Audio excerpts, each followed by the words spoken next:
रामादिमूर्तिषु कलानियमेन तिष्ठन् नानावतारमकरोद्भुवनेषु किन्तु कृष्णः स्वयं समभवत् परमः पुमान्यो गोविन्दमादिपुरुषं तमहं भजामि।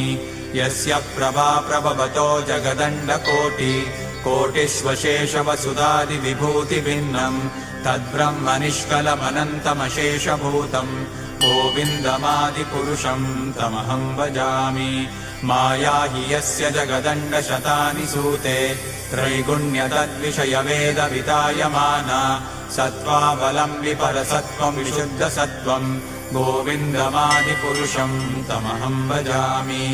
आनन्दचिन्मयरसात्मतया मनस्सु यः प्राणिनां प्रतिफलं स्मरतामुपेत्य लीलायितेन भुवनानि जयत्यजस्रं गोविन्दमादिपुरुषं तमहं